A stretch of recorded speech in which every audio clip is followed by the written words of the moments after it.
Hello friends, कैसे हो आप लोग। और सितंबर स्टार्ट हो चुका है। सितंबर का मंथ बोला जाता है टैक्स ऑडिट का month. Although tax audit start हो चुके हैं, बट फिर भी जो सितंबर का महीना होता है वो स्पेसिफिक टैक्स ऑडिट के लिए होता है। और टैक्स ऑडिट पे पूरा कोर्स हम लोग कंप्लीट कर चुके हैं डिटेल में। अगर नहीं देखा है आप देख सकते हो। ये उसी के एडिशन में ये वीडियो है कि जो टैक्स ऑडिट की जो न्यू बैलेंस शीट आई है, उसका जो नया फॉर्मेट है, हमने इससे पहले इसको डिस्कस किया हुआ था। उससे रिलेटेड कुछ डाउट्स हैं, तो मैं सोच रहा हूं उस डाउट और उसका आंसर मैं इस वीडियो में आपको दे दूं। वो डाउट्स और वो आंसर क्या है, सबसे पहले मैं आपको लेकर चल रहा हूं। ये है हमारा नया फॉर्मेट। इसको हम लोग पहले भी डिस्कस कर चुके हैं, आप लोगों ने वीडियो देखी होगी। ये जो फॉर्मेट है इसमें चेंज किया हुआ है। पहले हम लोग बनाते थे टी शेप बैलेंस शीट, है ना। एक तरफ डेबिट, एक तरफ क्रेडिट, एक तरफ लायबिलिटी, एक तरफ एसेट, ऐसे ही होता था। अभी क्या हो गया है, उसको हॉरिजॉन्टल से उठा के वर्टिकल कर दिया है। और ये तो हो गया था एक बेसिक चीज। अगर आप देखो तो प्रॉफिट एंड लॉस में भी यहाँ पर टी शेप नहीं है। अब यहाँ पर क्या हो गया भाई, रेवेन्यू, फिर नीचे सारे उसके एक्सपेंडिचर और फिर प्रॉफिट। तो इसको वर्टिकल कर दिया है। एक तो ये चेंज हुआ था। दूसरा क्या चेंज हुआ है, अब यहाँ पर लास्ट ईयर की फिगर भी आएगी। सर ये चेंज हुआ क्यों है, इसके बारे में बात करेंगे। कई बार क्या होता है कि मतलब टर्नओवर जो होता है ना, वो दोनों ईयर में लगभग लगभग बराबर होता है। लेकिन टैक्स कम ज्यादा करने की वजह से प्रॉफिट एसएससी क्या करते हैं, ऊपर नीचे कर देते हैं। खर्चे बढ़ा दिया, स्टॉक कम कर दिया, कुछ भी कर दिया, तो क्या होता है कि टर्नओवर उतना ही है, प्रॉफिट कम दिखाते हैं ताकि टैक्स की चोरी हो सके या टैक्स कम पे करना पड़े, टैक्स की लायबिलिटी कम आए। तो जब आप कंपैरिजन की आप फिगर दोगे ना, तो जो अथॉरिटीज हैं, जो टैक्स डिपार्टमेंट हैं, उनको कंपैरिजन करना इजी हो जाएगा। वो ये देख लेंगे कि ठीक है, टर्नओवर तो आपका बराबर है, फिर भी आप प्रॉफिट कम शो कर रहे हो लास्ट ईयर से। तो अब वो कंपेयर करके इसके बेस पे भी अब वो आपको नोटिस भेज सकते हैं कि जब टर्नओवर सेम है, सब कुछ सेम है, प्रॉफिट कैसे कम हो गया, एक्सप्लेन करिए। अगर आपका जेन्युइन होगा तो आप एक्सप्लेन कर ले जाओगे, वरना लग जाएगी पेनाल्टी। सेम चीज यहां पर भी रहेगा बैलेंस शीट में। यहां पर सारी फिगर्स को कंपेयर किया जाएगा, कितनी कैपिटल थी, कितना रिजर्व, कितनी बोरोविंग्स, इन सारी, कितना बैंक बैलेंस, है ना, ये सारी चीजों को कंपेयर किया जाएगा। और इसके बेस पर भी एनालिसिस किया जाएगा एक एसएससी का। तो ये तो हो गया दो चेंज, पहला वर्टिकल, दूसरा कंपैरिजन का। अच्छा, क्वेश्चन ये आ रहा है कि सर क्या ये कंपलसरी है, क्या ये जो फॉर्मेट है ये कंपलसरी है।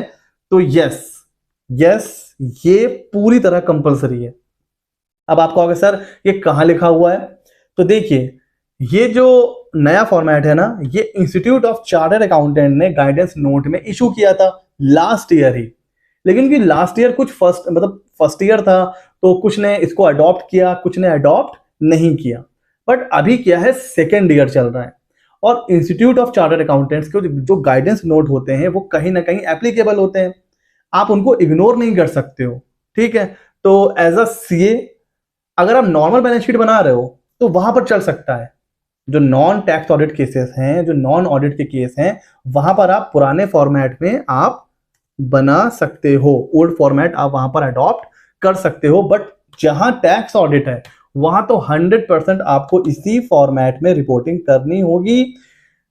अगर सीए ने, मान लीजिए आपने नहीं बनाया और सीए ने ऑडिट में लिख दिया कि आपने नया फॉर्मेट अडॉप्ट नहीं किया है, तो हो सकता है प्रॉब्लम हो जाए। और दूसरा, सीए भी टैक्स ऑडिट जो रिपोर्ट है या जो बैलेंस शीट है उसको साइन करने से पहले एसईसी से यही कहेंगे कि भैया आपको नए फॉर्मेट में बैलेंस शीट हमें दीजिए, तो हम साइन करेंगे। बिकॉज जो गाइडेंस नोट है वो सीए के ऊपर तो 100% एप्लीकेबल है, उनको तो फॉलो करना ही करना है।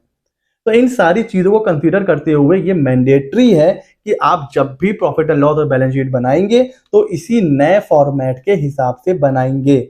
अब ये जो फॉर्मेट है, इसको जब कोई पहली बार देखता है उसका दिमाग घूम जाता है कि सर इसमें तो बहुत चीजें हैं, इतने नोट्स हैं, और कैसे इसको फिल करना है, इसको तो समझने के लिए हमें टाइम लगेगा।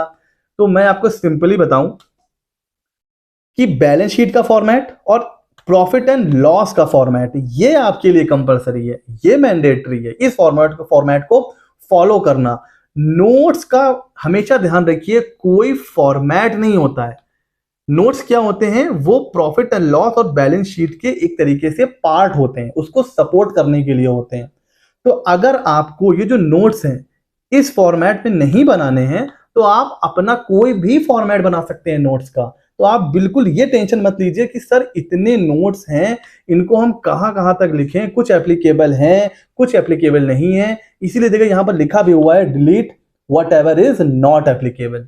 तो जो आपके आपके ऊपर एप्लीकेबल नहीं है वो आप डिलीट कर दीजिए।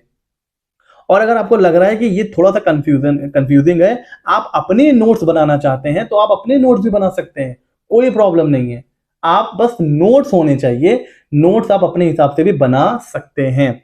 जैसे मैं आ जाता हूं, सबसे पहले देखिए, अब ये रेवेन्यू फ्रॉम ऑपरेशन है, ये कुछ भी नहीं है, ये है आपकी सेल का अमाउंट, ग्रॉस सेल आप इसको बोल सकते हैं।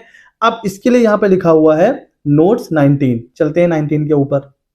अब यहां पर देखिए, यहां पर आ रहा है भाई सेल ऑफ प्रोडक्ट कितना है, ठीक है, क्या सर्विस आपकी है वो है, ठीक है, ग्रांट डोनेशन जो जिसको आप रेवेन्यू मानते हो वो, कोई अदर ऑपरेटिंग रेवेन्यू है, एक्साइज ड्यूटी वगैरह लेस करके।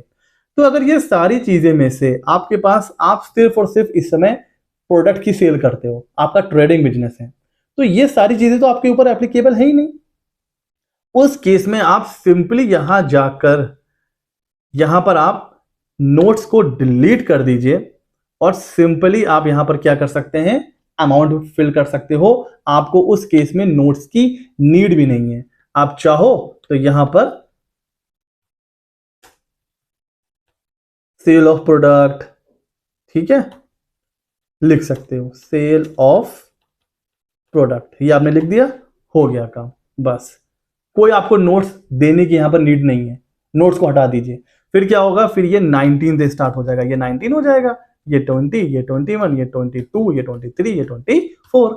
जितने भी आप नोट्स हटाते चले जाओगे उस तरीके वैसे वैसे ये नोट्स कम होते चले जाएंगे। अच्छा, अब अदर इनकम का अगर है तो ठीक है, वरना इसको भी डिलीट कर दीजिए। अब जैसे आप इसको डिलीट करोगे नोट्स और कम हो जाएंगे, फिर ये 90 हो जाएगा, 19 हो जाएगा, ये 20, ये 21, ये 22, ये 23।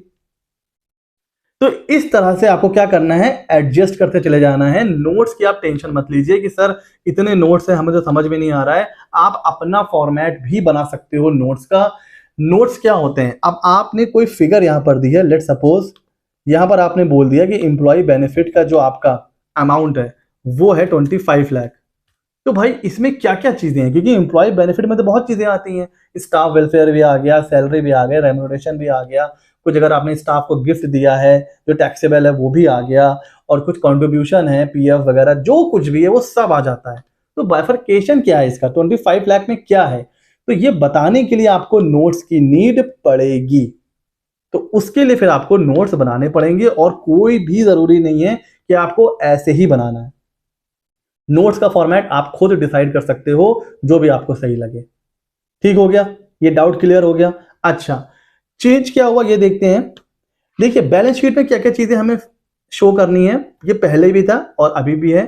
तीन तो देखिए बड़ी हेडिंग्स होती हैं, मेजर हेडिंग्स होती हैं, equity liabilities, non current liabilities and current liabilities, ये पहले भी था।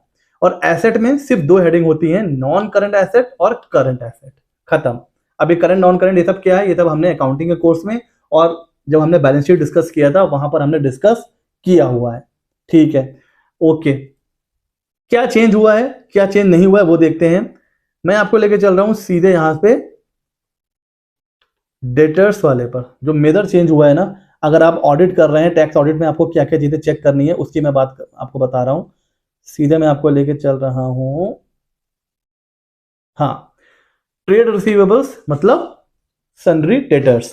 पहले क्या होता था, सिर्फ फिगर आती थी सन्ड्री डेटर्स की, कोई बाइफरकेशन वहां पर नहीं देना होता था। अभी क्या हो गया है, इस नए फॉर्मेट के हिसाब से जब आप टैक्स ऑडिट करेंगे उसके लिए भी, जब आप अपना अकाउंट्स बनाएंगे प्रिपेयर करेंगे उसके लिए भी क्या इंपॉर्टेंट है उसकी बात करते हैं आपसे। ये कह रहा है कि भाई outstanding for a period less than 6 month from the date they are due, 6 महीने के अंदर अंदर वो कौन से डेटर्स हैं जो आपको पैसा दे देंगे, तो उसके बारे में आपको बताना है। Secured, unsecured, doubtful. अब आपको डेटर्स को बाइफरकेट करना है, वो कौन से डेटर्स हैं जो आपको लगता है कि यार पैसा दे ही देंगे, ये तो अपने अपने लोग हैं, ये तो हमेशा पैसा टाइम पे देते हैं। कुछ लोग ऐसे होते हैं जिनका मतलब है तो अच्छे लेकिन अनसिक्योर्ड है, पता नहीं दें ना दें, कुछ समझ में नहीं आता है, ठीक है ना। अच्छा, डाउटफुल, समझ में नहीं आ रहा, पता नहीं देंगे कि नहीं देंगे, पहली बार कुछ सामान लेके गए हैं, 2-3 महीने बीत चुके हैं, पैसा दे ही नहीं रहे हैं, पिछली बार भी नहीं दिया था, इस बार पता नहीं देंगे कि नहीं देंगे। तो ये उसकी में से लेस क्या करना है, अगर कोई प्रोविजन बनाया है तो डाउटफुल रिसीवेबल्स का, डेटर्स का। तो ये बाइफर्केशन आपको देना है जिनसे आपको 6 महीने से पहले पैसा मिलने वाला है, और अगर एक्सीडिंग है 6 मंथ तो उसके लिए भी सेम बाइफर्केशन देना है। तो डेटर्स के केस में 2 रिपोर्टिंग हो गई, कौन कौन सी, 6 महीने के अंदर अंदर किससे पैसा मिलेगा, एक तो ये देखना है आपको, अपने क्लाइंट से पूछना है, एसएससी से पूछना है, और वो डेटर्स कौन है जिनसे 6 महीने के बाद पैसा मिलेगा। फिर उसको भी आपको क्या करना है, उसको भी अंदर डिटेल में एनालिसिस करना है, कौन सा सिक्योर्ड है, पैसा मिलेगा ही मिलेगा, कौन सा अनसिक्योर्ड है, पैसा मिल जाएगा बट अनसिक्योर्ड है, कोई सिक्योरिटी नहीं है आपके पास, और डाउटफुल।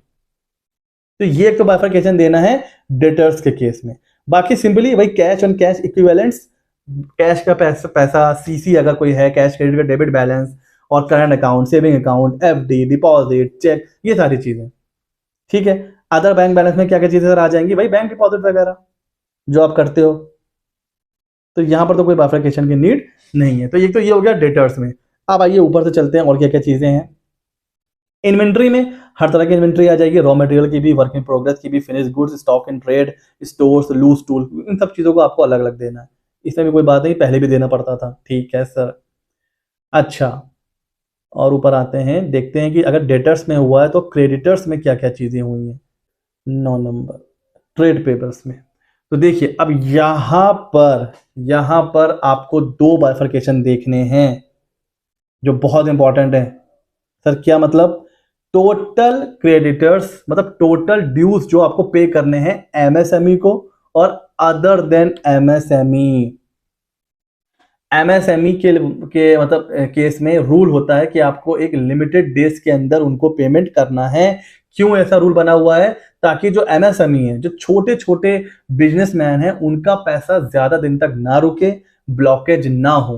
तो आपको टैक्स ऑडिट करते समय ये बड़ा इंपॉर्टेंट है, ये देखना है कि जो क्रेडिटर्स हैं उनमें से एमएसएमई में रजिस्टर्ड कौन है, मतलब एमएसएमई कौन है, और अदर देन एमएसएमई कौन है, इसका बाइफर्केशन आपको देना है। ठीक हो गया जी। क्योंकि अगर अगर अगर आपने पेमेंट करा उस लिमिट के बाद तो फिर प्रॉब्लम हो सकती है, नोटिस भी आ सकता है आपको, इंटरेस्ट, ये वो बहुत चीजें आ सकती हैं, ठीक है। तो ये है अमाउंट ऑफ, जो भी प्रिंसिपल है या जो इंटरेस्ट है, जो कुछ भी है एमएसएमई को, वो आप एमएसएमई एक्ट में पढ़ लीजिएगा। यहाँ पर उसको भी मैं डिस्कस नहीं कर रहा हूँ, बिकॉज उसमें अलग अलग रूल्स हैं, वो फिर बहुत लंबी बात हो जाएगी। बस आपको क्रेडिटर्स के केस में, ट्रेड पेबल के केस में 2 चीजें देखनी है, कौन से ऐसे क्रेडिटर्स हैं जो एमएसएमई में रजिस्टर्ड हैं, और कौन से ऐसे हैं जो रजिस्टर्ड नहीं है, ठीक है। उसके बाद आ जाते हैं बैलेंस शीट में। बाकी लॉन्ग टर्म प्रोविजंस हैं, लॉन्ग टर्म के पहले भी था। ओनर्स कैपिटल है, अब देखिए ओनर्स कैपिटल में कंफ्यूजन हो रहा है कि ये जो है, अब ये समझ में नहीं आ रहा था इसको कैसे हमें करना है। नेम ऑफ मतलब प्रोप्राइटर है वो देखना है, ठीक है। शेयर ऑफ प्रॉफिट, ये तो पार्टनरशिप के केस में ही आएगा। फिर कितना ओपनिंग था, कितना इंट्रोड्यूस करा है, कोई रेमुनरेशन है, इंटरेस्ट है, विड्रॉल है। पहले तो ऐसा नहीं होता था। तो आप चाहो ना तो इसका पूरा फॉर्मेट चेंज कर सकते हो, जैसा कि अभी मैंने बताया। तो आप सिंपली आ जाओ नीचे, नोट्स 3 रहने दो इसको, नोट्स 3, और यहां पर आप अपना नोट्स बना सकते हो कि भाई ओपनिंग कैपिटल, ओपनिंग कैपिटल, और फिर ऐड जो भी अगर आपने जो भी आपने इंट्रोड्यूस करा है ड्यूरिंग द ईयर, और जो अगर आप यहाँ पे प्रॉफिट कैरी फॉरवर्ड कर रहे हो तो प्रॉफिट, और भी कुछ अगर कुछ है अदर तो आप उसको अदर कर लेना, सैलरी वगैरह या कुछ भी है, और लेस में जो भी आपके ड्राइंग्स वगैरह हैं, जो भी आपके ड्राइंग्स वगैरह हैं। तो ऐसे भी करके आप बना सकते हो, कोई ऐसी प्रॉब्लम की बात नहीं है। और यहां से आप चाहो तो ऊपर जा करके यहां पर इसको आप टेबल का रूप दे दो, सिंपल। तो यहां पर आ जाएगी आपकी क्लोजिंग कैपिटल, सिंपल। तो इसको भी आप नोट्स 3 का नाम दे दोगे और ये भी चल जाएगा। अगर आपको इसका भी बाइफरकेशन देना है कि ड्राइंग्स में क्या क्या है, एलआईसी की रिसिट है, कोई इंटरेस्ट का पेमेंट है, कुछ भी है, तो आप ड्राइंग्स में उसका बाइफरकेशन भी दे सकते हो। तो कोई जरूरी नहीं है कि आप ओनर्स कैपिटल का जो नोट्स है वो ऐसे ही बनाओ, आप ऐसे भी बना सकते हो, पर्पस सॉल्व होना चाहिए, ये मैं आपको बताने की कोशिश कर रहा हूँ। ठीक है, तो इसके अलावा ये कुछ छोटे मोटे डाउट्स थे, तो मैंने सोचा क्यों ना आपको बता दूं। बार बार हम लोग भी डिस्कस कर रहे थे अपने जो प्रोफेशनल हमारा जो ग्रुप बना हुआ है कि जो नोट्स हैं ये इसके बारे में क्या करना है, कुछ तो अप्लीकेबल हैं, कुछ तो अप्लीकेबल नहीं है। तो वहां पर डिस्कशन के बाद यही चीज फाइनलाइज हुई है कि देखिए नोट्स जो होते हैं, ठीक है, वहां जो मैंने अपना पॉइंट ऑफ व्यू रखा था कि यही होता है कि जो नोट्स होते हैं ना वो फॉर्मिंग पार्ट होते हैं original profit and loss and balance sheet के। तो फॉर्मेट किसका होता है? फॉर्मेट होता है प्रॉफिट एंड लॉस और बैलेंस शीट का। नोट्स आप अपने हिसाब से बना सकते हो, बस हाँ पर्पस सॉल्व होना चाहिए। कोई अगर नोट्स को पढ़े तो उसको सारी इंफॉर्मेशन मिलनी चाहिए जो जो रेलेवेंट है। ठीक हो गया जी। तो ये है कुछ डाउट्स थे जो मैंने सोचा इसके बारे में वीडियो बना देना चाहिए। टैक्स ऑडिट के ऊपर पूरा कोर्स पड़ा हुआ है, अगर आपने नहीं देखा है तो आप देख सकते हैं, लिंक डिस्क्रिप्शन में है, और प्लेलिस्ट में भी जाके चेक कर सकते हैं। ऐसे ही मजेदार वीडियो के लिए CA Mehta 24 को सब्सक्राइब कर लीजिए। मिलते हैं अगले नॉलेजेबल वीडियो में।